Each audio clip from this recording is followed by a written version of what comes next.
Zat Allah tidak sama dengan zat-zat makhluk, hakikat Allah tidak sama dengan zat-zat makhluk. Allah tidak bisa dibayangkan. Wa huwas sami'ul basir, dan dia maha mendengar lagi maha melihat.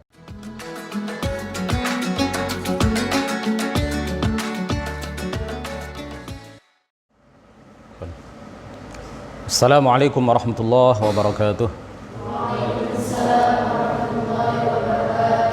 Alhamdulillahi rabbil alamin, lahun ni'mah wa lahul fadl wa lahul thana'ul hasan. Salawatullahil barrir rahim wal malaikatil muqarrabin ala sayyidina Muhammadin tahal amin wa ala alihi wa sahbihi at-tayyibin at-tahirin. Rabbi shrah li sadri wa yassir li amri wa thabbitni ala al-iman. Allahumma la sahla illa ma ja'altahu sahla wa anta ya hayyu ya qayyum taj'alul hazna idza syi'ta sahla. Amma ba'd, ila asyrafin nabiyyin Muhammadir Rasulillah sallallahu alaihi wasallam wa alihi wa dhurriyyatihi wa azwajihi wa ahli baitihi al-kiram wa ila arwahi ikhwanihi minal anbiya'i wal mursalin was sahabati wat tabi'in wal awliya'is salihin wal ulama'il 'amilin wal malaikatil muqarrabin wal mujahidin fi sabili rabbil alamin wa ilal musannifin al mukhlisin wa nakhussu khususan ila sultanil awliya asy-syaikh Abdul Qadir al-Jilani wal imam Ahmad ar-Rifa'i al-Kabir wa nakhussu khususan ila muallifi hadzal kitab asy-syaikh Ibrahim al-Laqani wa ila silsilat rijal at-tariqah ar-Rifa'iyah wa ila silsilat rijal at-tariqah al-Qadiriyah wa ila silsilat rijal at-tariqah an-Naqshbandiyah wa ila silsilat rijal at-tariqah al-Alawiyyah wa ila arwahil muslimin wal muslimat wal mu'minin wal mu'minat من مشارق الأرض إلى مغاربها برها وبحرها خصوصا آباءنا وأمهاتنا وأجدادنا وجداتنا ومشايخنا ومشايخ مشايخنا وأساتذتنا وأساتذة أساتذتنا ونخص خصوصا إلى شيخ مشايخنا شيخ محمد هاشم أشعري والشيخ عبد الوهاب حسب الله والشيخ بالصري شنصوري والشيخ عبد العزيز مشهوري والشيخ عبد المهيمن نور وسائر مشايخنا وأساتذتنا ونخص خصوصا إلى من فتح ونشر الإسلام في هذه القرية وبنية التوفيق والتيسير وبنية قضاء جميع الحاجات والديون وبنية الشفاء والنصر على الأعداء وقبول الدعاء ونيل كل سول ورؤية الرسول شفاعة الرسول مرافقة الرسول في الآخرة ولرضاء الله. الفاتحة. أعوذ بالله من الشيطان الرجيم. بسم الله الرحمن الرحيم. الحمد لله رب العالمين الرحمن الرحيم مالك يوم الدين إياك نعبد وإياك نستعين اهدنا الصراط المستقيم صراط الذين أنعمت عليهم غير المغضوب عليهم ولا الضالين آمين. Hadirin hadirat para santri yang hadir secara offline, yang mudah-mudahan semuanya senantiasa mendapatkan limpahan taufik, rahmah serta hidayah dari Allah Subhanahu wa taala. Ini adalah pertemuan ke-24 dari kajian kitab Matan Jauharah At-Tauhid. Kita masih dalam pembahasan bait nazam ke-29. Hayatuhu kadzal kalamu sam'u tsummal basar bidhi atana sam'u. Al-kalam sudah kita sampaikan penjelasannya. Tinggal dua sifat Allah Subhanahu wa taala, sifat ma'ani yang disebutkan di dalam bait nazam ke-29 yang belum kita uraikan penjelasannya. Insyaallah malam ini akan kami uraikan secara singkat penjelasan tentang sifat as-sama' dan sifat al-basar. Sifat as-sama', sifat ini adalah sifatun azaliyatun abadiyatun qa'imatun bidzatihi ay thabitatun lahu. Sifat yang azali, abadi, tidak memiliki permulaan, tidak memiliki akhir, tidak bermula, tidak berpenghabisan, qa'imatun bidzatihi, yang tetap pada zatnya, tata'allaqu bil mawjudat al aswat wa ghairiha, berkaitan dengan semua yang ada, baik suara maupun bukan suara. Jadi as-sama', sifat maha mendengar Allah Subhanahu wa taala, itu berkaitan dengan seluruh yang ada, baik suara maupun yang bukan suara menurut pendapat al-Asy'ariyah al-mutaakhirin, menurut pendapat mutaakhiri al-Asy'ariyah, menurut pendapat para ulama Asy'ariyah mutaakhirin. Dan menurut pendapat al-awwalin minal Asy'ariyah al-mutaqaddimin minal Asy'ariyah, sifat as-sama', sifat maha mendengar Allah Subhanahu wa taala itu tata'allaqu bil aswat atau tata'allaq bil masmu'at, berkaitan dengan suara, tidak berkaitan dengan segala hal, berkaitan dengan suara dan segala hal yang didengar. Ini juga adalah pendapat sebagian ulama Maturidiyah, para pengikut mazhab Imam Maturidi. Jadi pendengaran Allah Subhanahu wa taala tidak seperti pendengaran makhluk. Makhluk mendengar butuh alat, butuh organ, butuh jarak dekat. Kalau jauh tidak bisa mendengar kecuali dengan alat, kecuali dengan bantuan media, kecuali dengan internet dan lain sebagainya. Handphone butuh jaringan telepon, butuh jaringan internet, butuh organ, butuh alat, butuh banyak hal ya. Pendengaran makhluk itu memiliki banyak sekali keterbatasan. Suara yang didengar kemudian ditangkap oleh bagian telinga, bagian luar dari telinga, kemudian dikirim ke bagian tengah dari telinga, dikirim lagi ke bagian dalam dari telinga, kemudian dikirim ke otak, otak kemudian mengidentifikasi ini suara apa ini. Jadi telinga saja nggak bisa membedakan antara suara A dengan suara B. Yang bisa membedakan adalah apa? Otak kita. Dari organ-organ yang ada di dalam telinga kemudian dikirim ke otak, otak kemudian memilih, memilah, membedakan, mengidentifikasi yang didengar oleh telinganya ini suara apa. Itu yang mengidentifikasi, yang mengetahui adalah otak kita. Jadi butuh banyak sekali perangkat. Pendengaran makhluk, pendengaran manusia itu butuh banyak sekali perangkat, butuh organ, butuh alat di dalam melakukan pendengaran dan di dalam mengidentifikasi setiap suara yang didengar oleh alat yang berupa telinga. Pendengaran Allah Subhanahu wa taala tidak butuh kepada itu semua. Pendengaran Allah, sam'ullahi laisa kasam'il makhluqin ya. Pendengaran Allah tidak sama dengan pendengaran makhluk. Sebagian aliran di luar ahli sunnati wal jamaah ketika disebut Allah maha mendengar, itu mereka mengatakan Allah maha mendengar itu dalam arti mengetahui. Nah, ini tidak benar ya. Ahlu sunnah mengatakan bahwa Allah maha mendengar dan maha mengetahui. Jadi bukan hanya maha mengetahui. Sebagian aliran di luar ahlu sunnah mengatakan Allah mendengar itu dalam arti apa?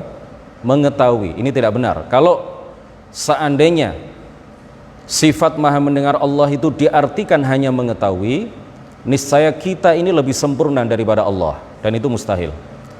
Kalau kita kan bisa mendengar dan bisa mengetahui, mendengar dan mengetahui, sedangkan Allah hanya mengetahui tidak mendengar. Ini kan sifat naqs bagi Allah Subhanahu wa ta'ala. Oleh karena itu para ulama ahli sunnati wal jamaah sepakat menyatakan bahwa Allah maha mengetahui iya, tetapi Allah juga maha mendengar. Dalil aqli atas sifat maha mendengar Allah Subhanahu wa ta'ala, bahwa seandainya Allah tidak bersifat dengan sifat maha mendengar, maka dia bersifat dengan sifat kebalikannya, yaitu apa? Tuli. Dan sifat tuli itu adalah naqsun 'ala Allah ta'ala. Naqsun 'ala Allah ta'ala. Sifat tuli adalah sifat kekurangan, sifat kelemahan bagi Allah Subhanahu wa ta'ala. Dan setiap sifat yang menunjukkan kekurangan dan kelemahan bagi Allah Subhanahu wa ta'ala, maka hal itu adalah mustahil, muhal ya. Dalil dari Al-Quran adalah firman Allah Subhanahu wa ta'ala. Ini berkali-kali disebutkan, laisa kamitslihi syai' wa huwas sami'ul basir. Laisa kamitslihi syai', dia Allah Subhanahu wa ta'ala tidak serupa zatnya dengan zat-zat makhluk. Zat Allah tidak sama dengan zat-zat makhluk, hakikat Allah tidak sama dengan zat-zat makhluk. Allah tidak bisa dibayangkan. Wa huwas sami'ul basir, dan dia maha mendengar lagi maha melihat. Jadi seakan-akan ayat ini bermakna bahwa Allah subhanahu wa ta'ala, ya, faka'annal ma'na kama anna Allah laysa kamithlihi syai'un fi dhatihi fakadzalika laysa kamithlihi syai'un fi sifatihi. Laysa kamithlihi syai', ya, Allah subhanahu wa ta'ala zatnya tidak sama dengan zat makhluk. Wa huwas sami'ul basir, begitu juga sifat Allah tidak sama dengan sifat makhluk. Di antara sifat Allah adalah apa? Maha mendengar lagi maha melihat. Adapun dalil dari hadis, dalil naqli, dalil sam'i dari hadis bahwa Allah subhanahu wa ta'ala bersifat dengan sifat maha mendengar adalah apa yang diriwayatkan oleh Imam Al-Bukhari dan juga Imam Muslim di dalam kitab Sahih Al-Bukhari dan juga kitab Sahih Imam Muslim dari sahabat Abu Musa Al-Ash'ari radhiyallahu anhu bahwa beliau bercerita, kunna ma'a Rasulillah sallallahu alaihi wasallam, kami pernah melakukan perjalanan bersama baginda Rasulullah sallallahu alaihi wasallam. Fakunna idza ashrafna ala wadin, ketika kami mendekati sebuah lembah dataran rendah, halalna wa kabbarna, kami membaca tahlil dan membaca takbir. Irtafa'at aswatuna, suara kami begitu meninggi, volume suara kami begitu keras. Faqala an-nabiyyu sallallahu alaihi wasallam, lalu baginda Rasulullah sallallahu alaihi wasallam bersabda, ya ayyuhan nas, wahai manusia, wahai para sahabatku, irba'u ala anfusikum, tolong kecilkan suara kalian. Fa innakum la tad'una asammah, karena sesungguhnya kalian tidak berdoa kepada zat yang tuli, karena sesungguhnya kalian tidak menyebut nama zat yang tuli, yaitu Allah subhanahu wa ta'ala. Ijma' juga telah qaim, ya, ijma', kesepakatan para ulama telah berlaku, artinya para ulama telah sepakat, para ulama ahli sunnati wal jamaah telah sepakat menyatakan bahwa Allah subhanahu wa ta'ala bersifat dengan sifat maha mendengar. Nah, ada satu hadis yang kadang-kadang dibaca salah oleh sebagian orang. Ada satu hadis yang diriwayatkan oleh Imam Ahmad di dalam kitab Al-Musnad, diriwayatkan juga oleh Imam Ibnu Majah, diriwayatkan juga oleh Imam Ibnu Hibban dan para perawi hadis yang lain, dari Maisarah bahwa Rasulullah sallallahu alaihi wasallam bersabda, lallahu asyaddu adzanan. Jadi tulisannya adalah hamzah dzal nun, ya. Yang benar adalah dibaca apa? Adzanan, jangan dibaca udzunan. Lallahu asyaddu adzanan. Jangan sekali-kali salah di dalam membaca lafadz ini sehingga berubah menjadi udzunan. Yang betul adzanan, bukan udzunan. Beda antara udzun dengan adzan. Al-adzan huwa al-istima', ya, pendengaran. Kalau al-udzun itu adalah apa? Telinga. Allah subhanahu wa ta'ala maha suci dari anggota badan termasuk telinga. Allah maha suci dari telinga, ya. Allah maha mendengar tanpa telinga. Jadi jangan salah membaca hadis jika tidak ada harokatnya. Lallahu asyaddu hamzah dzal nun, jangan dibaca udzunan tetapi dibaca adzanan.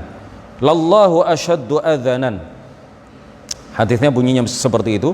Lirrajulil hasanis sauti bil Qur'an min sahibil qainati ila qainatihi. Lallahu asyaddu adzanan lirrajulil hasanis sauti bil Qur'ani min sahibil qainati ila qainatihi. Al qainah itu artinya al bughanniyah, penyanyi perempuan, ya. Jadi arti dari hadis ini adalah lallahu asyaddu adzanan lirrajulil hasanis sauti bil Qur'ani. artinya adalah orang yang membaca Al-Quran dengan suara bagus, dengan suara merdu, maka ini asyaddu naf'an, lebih bermanfaat. Allah menjadikannya lebih bermanfaat, ya, bagi pembaca dan bagi orang yang mendengarkan bacaan Al-Quran itu, daripada dibandingkan dengan minasyakhsi alladhi yashtari qainatan tughanni lahu, dibandingkan dengan seorang laki-laki yang membeli budak perempuan yang suaranya bagus, kemudian oleh orang yang membeli itu, budak perempuannya itu disuruh untuk menyanyi. Jadi suara indah yang diperdengarkan oleh orang yang membaca Al-Quran ini lebih bermanfaat bagi dia dan bagi para pendengar dibandingkan dengan orang yang membeli seorang budak perempuan kemudian disuruh untuk menyanyi walaupun suaranya merdu, walaupun suaranya indah, disuruh nyanyi untuk tuannya. Yang pertama lebih bermanfaat, lebih bermanfaat, ya, baik bagi pembaca maupun bagi pendengar. Jadi jangan salah, lallahu asyaddu adzanan, bukan lallahu asyaddu udzunan. Kemudian yang selanjutnya adalah sifat al-basar. Ya, di antara sifat ma'ani Allah Subhanahu wa taala yang disebutkan di dalam bait nazam ke-29 ini adalah sifat al-basar. Sifat al-basar. Allah Subhanahu wa taala menurut pendapat al-mutaqaddimin minal asy'ariyah, menurut pendapat para ulama mutaqaddimin, para ulama terdahulu dari al-asy'ariyah atau al-asy'ariyah, Allah Subhanahu wa taala melihat kullal mubsarat bi basarihi al-azali. Allah Subhanahu wa taala melihat segala yang dilihat. Jadi ta'alluq sifat al-basar itu kalau menurut para ulama mutaqaddimin dari al-asy'ariyah berkaitan dengan al-mubsarat, bukan berkaitan dengan segala yang ada. Ya, adapun menurut para ulama mutaakhirin dari kalangan Asy'ariyah, Allah Subhanahu wa taala yara kulla maujud. Allah Subhanahu wa taala melihat segala yang ada. Kalau pendapat yang pertama, Allah melihat segala yang bisa dilihat, ya. Sedangkan pendapat yang kedua mengatakan Allah melihat segala yang ada. Ya, segala yang ada.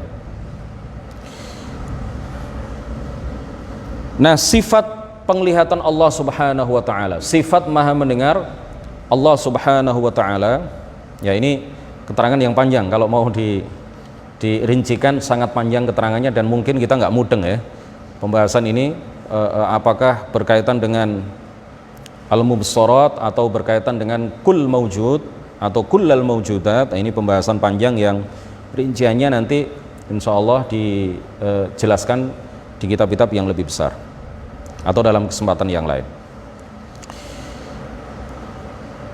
Jadi sifat Maha melihat Allah Subhanahu wa taala itu tanpa hadaqah, tanpa biji mata. Hadaqah itu artinya biji mata yang berwarna hitam. Biji mata yang berwarna hitam. Tanpa itu dan tanpa organ yang lain, tanpa alat apapun, tanpa lensa, tanpa kacamata, tanpa bantuan siapapun, tanpa membutuhkan kepada cahaya, Allah Subhanahu wa taala melihat tanpa butuh kepada apapun. Nah, sebagian aliran sama dengan yang tadi kami sampaikan, bahwa sebagian kelompok di luar ahli sunnati wal jamaah menyatakan bahwa Allah Subhanahu wa taala melihat itu dalam arti mengetahui. Sebagaimana mereka juga mengatakan Allah mendengar itu dalam arti apa? Mengetahui. Kalau seandainya seperti itu berarti kita lebih sempurna, sifat kita lebih sempurna daripada Allah Subhanahu wa taala. Kita tidak hanya melihat tetapi juga mengetahui. Kalau Allah hanya mengetahui, tidak melihat, itu artinya kita lebih sempurna dari Allah dan itu mustahil. Dalil aqli bahwa Allah Subhanahu wa taala Maha melihat, seandainya Allah tidak bersifat dengan melihat, niscaya Allah Subhanahu wa taala a'ma. Apa? A'ma itu apa? Buta, ya. Dan kebutaan wal 'ama naqsun 'ala Allah taala. Dan sifat buta itu adalah sifat yang menunjukkan kekurangan bagi Allah Subhanahu wa taala, dan setiap sifat yang menunjukkan kekurangan itu mustahil bagi Allah Subhanahu wa taala. Dalil dari Al-Qur'an. Laisa kamitslihi syai' wa huwas samiul basir. Jelas. Kemudian dalil dari hadis adalah apa yang diriwayatkan oleh Imam At-Tabarani di dalam kitab Al-Mu'jamul Kabir dari hadis sahabat Uqbah bin Amir. Beliau mengatakan sami'tu Rasulullah sallallahu alaihi wasallam yaqulu 'alal mimbari. Aku mendengar bahwa Rasulullah sallallahu alaihi wasallam mengatakan di atas mimbar, Rabbuna sami'un basir. Tuhan kita adalah Tuhan yang maha mendengar dan maha melihat. Qala al-Hafidz Ibnu Hajar wa sanaduhu hasan. Sanad dari hadis ini derajatnya adalah hasan. Kemudian pengarang kitab ini, pengarang nadhaman ini mengatakan apa? Bidhi atana sam'u hayatuhu kadzal kalamu sam'u thummal basar bidhi atana sam'u. As-sam'u artinya adalah ad-dalil as-sam'i atau ad-dalil, atau kita menyebutnya apa? Ad-dalil an-naqli. Dalil naqli, dalil yang bersumber dari Al-Qur'an dan dari hadis, ya. Dalil sam'i atau dalil naqli. Nah, sifat kalam, 3 sifat yang disebutkan di dalam bait nazam ke-29 ini, al-kalam, as-sama', al-basar, itu tidak hanya berdasarkan dalil naqli, ya, tidak hanya berdasarkan dalil apa? Naqli, tetapi juga berdasarkan dalil aqli. Ya, sebagian ulama mengatakan 3 sifat ini hanya berdasarkan dalil naqli, tetapi sebagian besar ulama mengatakan tidak hanya berdasarkan dalil naqli, tetapi juga berdasarkan dalil aqli. Ya, sebagaimana hal itu disebutkan oleh Al-Imam Abul Hasan Al-Asy'ari, sebagaimana dikutip oleh Imam Al-Juwaini di dalam kitab Luma'ul Adillah. Wa aqarrahu wa taba'ahuma al-Baqillani. Dinyatakan benar, ya, hal itu dinyatakan, ditegaskan juga dan diikuti oleh Imam Al-Baqillani di dalam kitab At-Tamhid, Asy-Syahrastani di dalam kitab Nihayatul Iqdam, Abu Sa'ad Al-Mutawalli di dalam kitab Al-Mughni, At-Taftazani di dalam kitab Syarhul Maqasid, dan lain sebagainya. Jadi memang ada sebagian ulama yang mengatakan, sebagian ulama ahli sunnah wal jamaah yang menyatakan bahwa sifat kalam, sifat sama', sifat basar itu hanya berdasarkan dalil naqli, tidak berdasarkan dalil aqli. Tapi para ulama yang lain, di antaranya nama-nama yang kami sebutkan tadi, mereka mengatakan bahwa 3 sifat ini tidak hanya berdasarkan dalil naqli, tetapi juga berdasarkan dalil aqli, juga berdasarkan dalil aqli. Bait nazam ke-30, fahal lahu idrakun aw la khulfu wa 'inda qaumin sahha fihi al-waqfu. Fahal lahu idrakun, apakah Allah Subhanahu wa taala memiliki sifat yang disebut idrak? Aula atau tidak? Khulfu, terdapat perbedaan pendapat di kalangan para ulama ahli sunnati wal jamaah. Wa 'inda qaumin, dan menurut sekelompok ulama, sahha fihil waqfu, yang benar adalah al-waqf, tawakuf. Ya, tawakuf itu artinya kita tidak mengatakan bahwa Allah memiliki sifat idrak. Idrak itu artinya sifat maknanya sifat maha mengetahui, ya, tetapi dikatakan sebagai sifat apakah Allah Subhanahu wa taala dikatakan memiliki sifat yang bernama idrak, ya, ataukah tidak? Ada perbedaan pendapat di kalangan para ulama. Wa 'inda qaumin sahha fihil waqfu, dan menurut sebagian ulama yang benar bahwa kita semestinya tawakuf, ya. Kita semestinya tawakuf, tidak mengatakan bahwa Allah memiliki sifat idrak, dan juga sebaliknya, ya.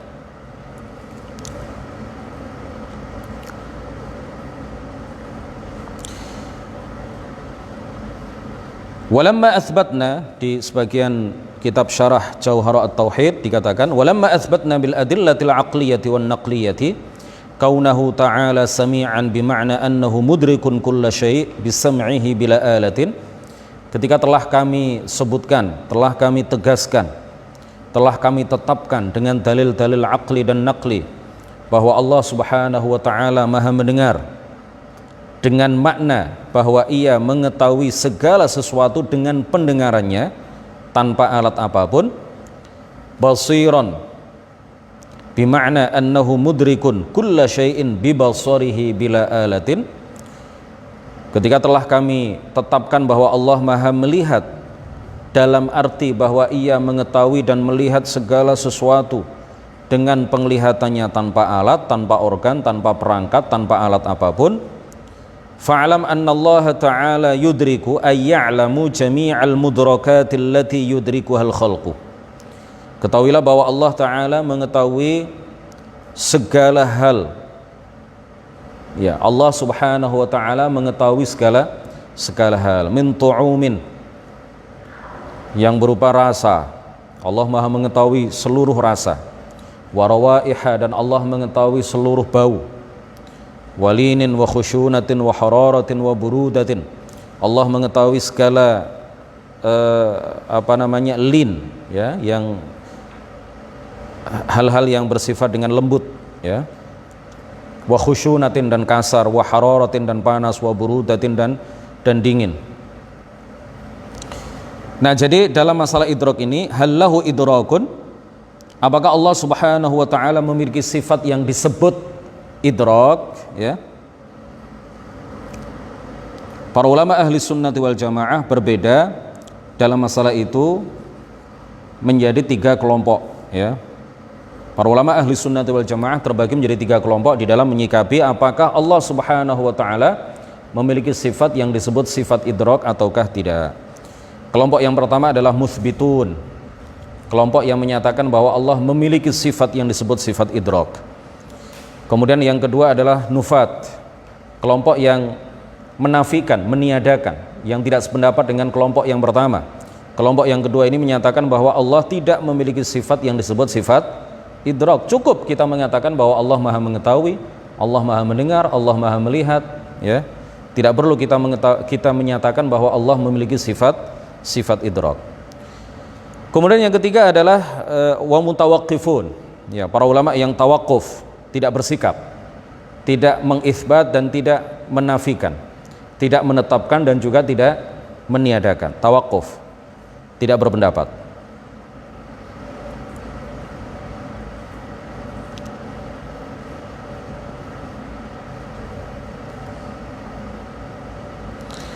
Di sini disebutkan secara ringkas, lakin ma'at tanbih fi kulli dzalika 'inda at-tawaif ats-tsalatsati 'ala anna al-idraka binisbah ilallahi huwal ilm.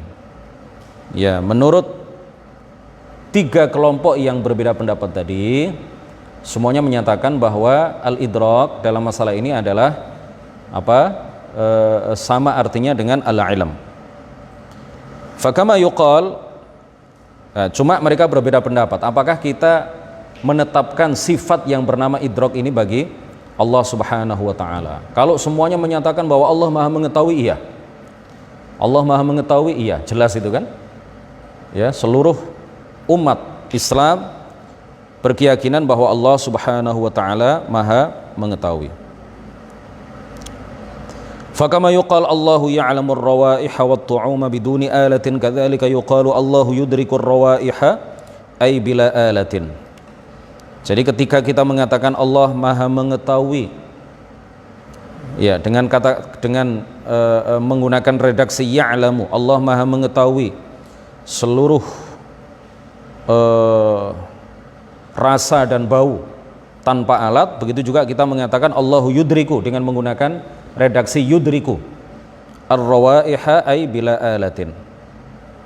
Waqad ajma'atit tawaifus thalathatu fi mas'alatil idrak 'ala imtina'i itlaqi lafdhin mushtaqqin minasyammi wadh-dhawqi wal-lamsi 'alaihi ta'ala li'annahu lam yarid fi dhalika nassun wa li'annahu yuhimul ittisala wat-takayyufa.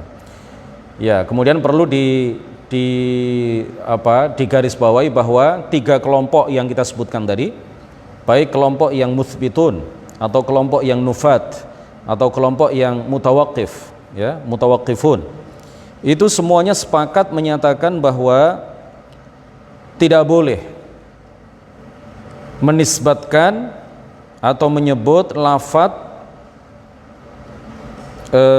yang mustaq dari kata yang mustaq, ya, kata turunan, ya, kata turunan yang diambil dari asyam wadzauq wal lams misalkan bagi Allah Subhanahu wa taala. Maksudnya apa? Tidak boleh kita mengatakan Allah Maha membau, nggak boleh, ya. Tapi kalau kita mengatakan Allah Maha mengetahui seluruh bau, nggak apa-apa, boleh, karena Allah memang Maha mengetahui. Tapi kita nggak boleh mengatakan Allah Maha membau, nggak boleh, karena membau itu mencium bau, ya. Allah Maha mencium bau tertentu misalkan, nggak boleh. Kenapa? Karena memang kata-kata seperti itu tidak ada keterangannya di dalam Al-Quran maupun hadis. Atau dzauq, ya, Allah misalkan dikatakan, dan ini nggak boleh dikatakan, ya, tidak boleh dikatakan Allah Maha merasakan, Allah Maha merasakan, nggak boleh, ya, karena ini adalah kata-kata yang tidak layak bagi Allah Subhanahu wa taala. Merasakan itu membutuhkan kepada perangkat tertentu, kepada alat-alat tertentu dan organ-organ tertentu, dan itu tidak layak bagi Allah Subhanahu wa taala. Wal lams, misalkan tidak boleh kita mengatakan Allah Maha memegang, Allah menyentuh, Allah memegang bun-bunan kita, Allah memegang kepala kita misalkan, nggak boleh, ya, karena memang hal itu, kata-kata seperti itu, kata-kata yang merupakan derivasi atau kata turunan dari membau, ya, dan segala kata yang berkaitan dengan itu, atau merasakan, dan semua kata yang semacamnya. Walamas, menyentuh, memegang, dan semua kata dan sifat yang berkaitan dengan itu, ini semuanya adalah sifat-sifat makhluk yang tidak layak disifatkan kepada Allah Subhanahu wa taala. Jadi yang kita katakan adalah Allah Maha mengetahui seluruh bau, ya. Allah Maha mengetahui seluruh rasa. Allah Maha mengetahui segala hal, ya. Jangan sampai ada di antara kita yang kemudian menisbatkan kata dan sifat yang tidak layak dinisbatkan dan disifatkan kepada Allah Subhanahu wa taala. Merasakan, membau, mencium bau, memegang, menyentuh, itu semuanya adalah kata-kata yang tidak boleh disifatkan, tidak boleh dinisbatkan, tidak boleh disandarkan kepada Allah Subhanahu wa taala. Demikian. Ini tadi kita sudah menyelesaikan sedikit ulasan tentang bait nazam ke-30. Insyaallah selanjutnya kita akan menjelaskan tentang bait nazam ke-31, 32 dan seterusnya. Barakallahu fikum. Subhanakallahumma wa bihamdik asyhadu an la ilaha illa anta astaghfiruka wa atubu ilaik.